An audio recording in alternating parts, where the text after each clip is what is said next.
The idea of an alien invasion of Earth from outer space was nothing new to filmgoers in the 1950s. In fact, it was getting kind of boring.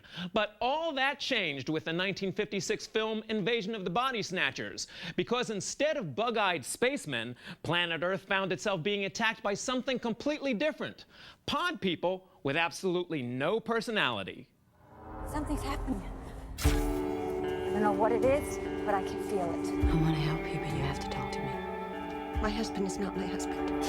Imagine a world where human beings cease to be human. Oh my God. The change occurs when the body undergoes REM sleep. If the scary plotline of the new film The Invasion seems even vaguely familiar, chances are you've seen it before in a different and some say even more frightening form. Stop! Will you tell these fools I'm not crazy? Make them listen to me before it's too late! Listen to me. Please listen. If you don't, if you won't, if you fail to understand, then the same incredible terror that's menacing me will strike at you! 1956's Invasion of the Body Snatchers brought a new kind of terror to filmgoers. They come from another world, spawned in the light years of space, unleashed to take over the bodies and souls of the people of our planet, bringing a new dimension in terror. The original Invasion of the Body Snatchers would be the first of 3 films about alien pods from outer space, replacing human beings with emotionless replicas.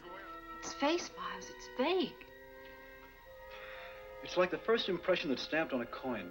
It isn't finished. You're right. Has all the features, but no details, no character, no lines. It's no dead man. For audiences in the 1950s, the film was a departure from the usual horror flick. Before, filmgoers were used to only seeing giant bugs, ghouls, and blood-sucking vampires.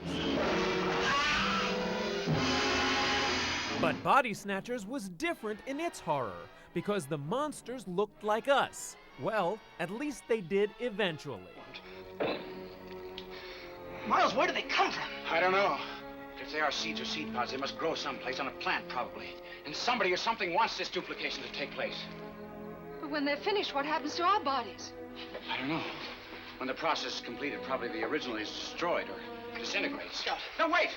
Sorry, but I take a dim view of watching my own destruction take place. But once the victims fell asleep, they were replaced by emotionless alien copies.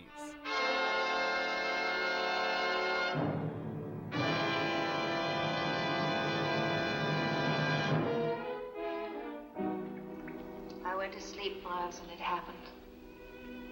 Oh, Becky. They were right. I should never have left you. Stop acting like a fool, Miles, and accept us.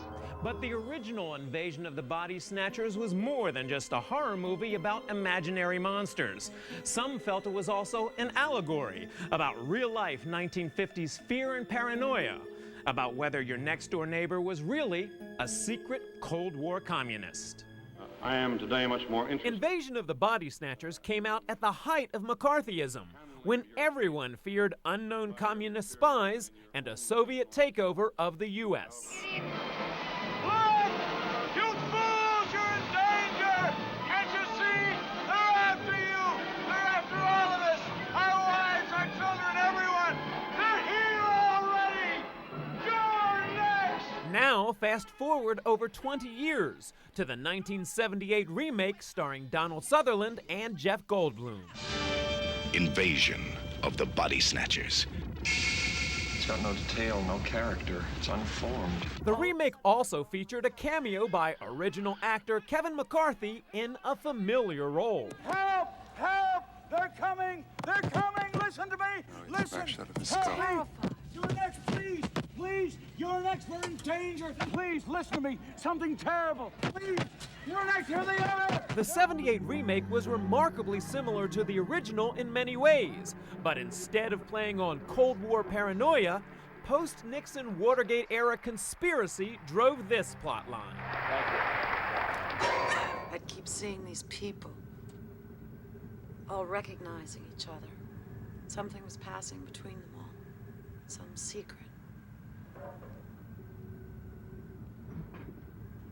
It's a conspiracy. I know it. The 78 remake was also far more gruesome and graphic as well.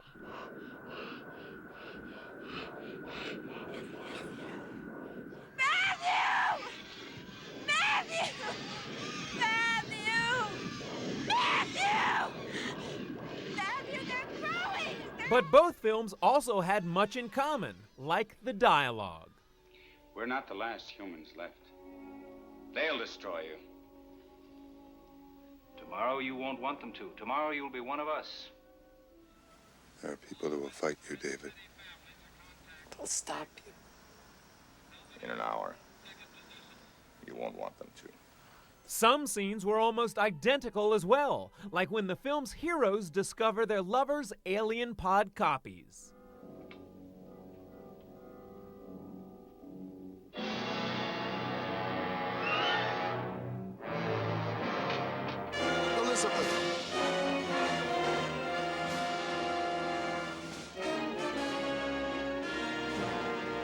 However, the biggest difference, which reflected the times the films were made, were in how they ended. The film ended with me out on the highway saying, "Help, stop, they're coming. You're next, please. Help, they're coming." But studio executives thought this ending was too downbeat and added a scene where the pod plot was discovered.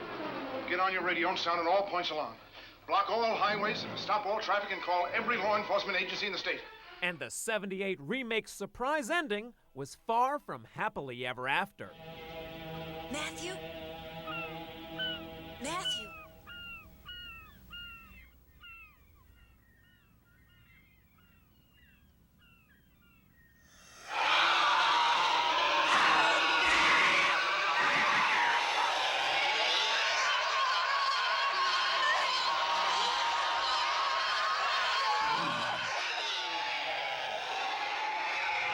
Now, Invasion of the Body Snatchers isn't only a classic horror film. Over the decades, it's also become a pop culture touchstone, having been parodied on dozens of TV shows, from old Bugs Bunny cartoons and Saturday Night Live in the '80s to episodes of Seinfeld and The Simpsons.